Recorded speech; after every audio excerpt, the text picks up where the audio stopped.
अस्सलाम वालेकुम viewer, welcome back to Rajib app tube. और मैं हूं आपका टीचर अली रज़ा। और आज के इस लेक्चर के अंदर हम डिस्कस करने वाले हैं वेक्टर शेप्स के ऊपर।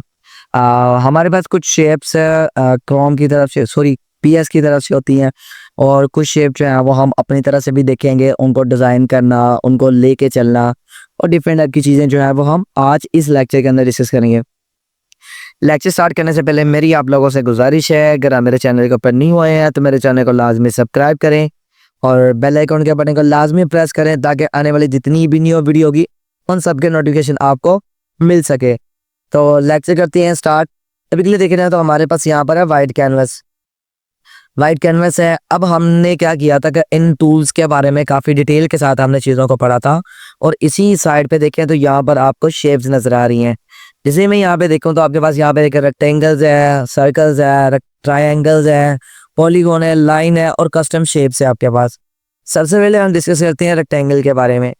अगर मैं यहाँ पर एक रेक्टेंगल सर्च करके जैसे ही रेक्टेंगल यहाँ पे क्रिएट करता हूँ, अच्छा, मैंने आपको बताया था कि किसी भी चीज़ को कंट्रोल करने के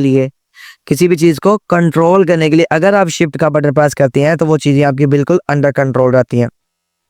अगर मैं शिफ्ट के बटन को रिलीज करता तो अब आप चेक कर सकते हैं कि अब आप इसको जिस तरह चाहे उस तरह यूज कर सकते हैं। लेकिन शिफ्ट के साथ क्या होता है कि आपकी चीजें आपके कंट्रोल में रहती हैं। जैसे कि देखा जाए यहाँ पर आपके कंट्रोल में है। अब हमने ये एक सर्कल ले लिया, और सॉरी रेक्टेंगल लिया, और रेक्टेंगल के अंदर जाकर मैंने यहाँ पर इनके स्ट्रोक का कलर यहाँ से रेड कर दिया। आप चाहे तो इसका कलर ज्यादा भी कर सकते हैं या कम भी कर सकते हैं।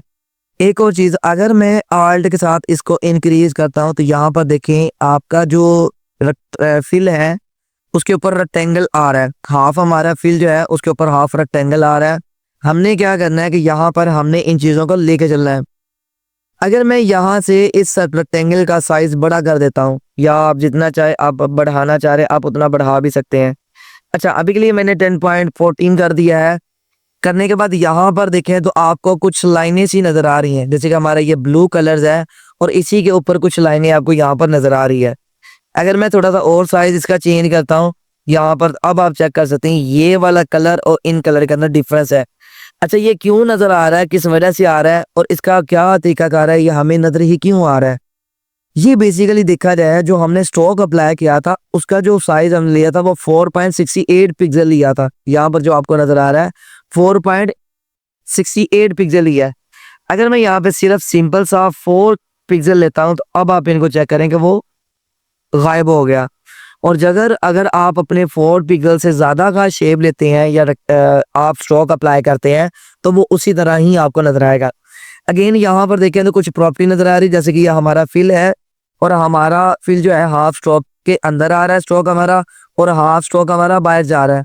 अगर मैं यहाँ पे क्लिक करके इसको चेंज करता हूँ, आपका जो फिल है वो बैकग्राउंड के अंदर आ गया और स्ट्रोक आपका इसके ऊपर अप्लाई होगा, यानी फिल के ऊपर अप्लाई हो गया।